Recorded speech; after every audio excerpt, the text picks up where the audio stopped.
Да за урбанизација, не за бетонизација, порача од Шанса за центар и побара од градоначалникот Горан Герасимовски јавно да го објави конкурсот за идејно решение на местото на фабриката треска.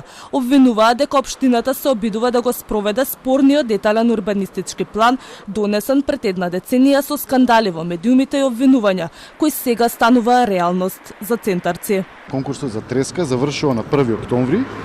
И градоначалникот вели: "Ве уверувам дека општината под моје раководство целосно ќе го почитува овој процес и отворено ќе го комуницира со јавноста во секој чекор." Сега ова што се случува една година подоцна е целосно спротивно на тоа што го ветувал тогаш.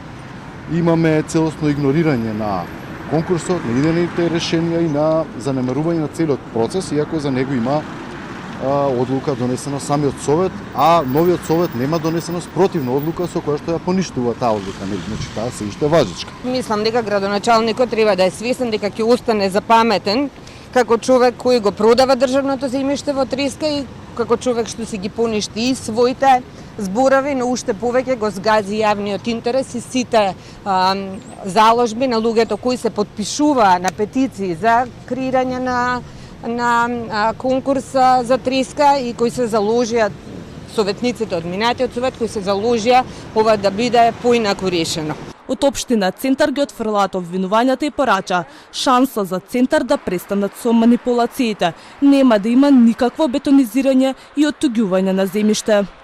Општината ниту распродава, ниту оттуѓува. Напротив, градоначалникот Герасимовски се заложи да на просторот биде донирана и изградена градинка и парк, а блоковското зеленило да биде над задолжителните 20% на парцелите. Не само што нема бетонизација, туку се обезбедува парк и повеќе зеленило како и јавни површини.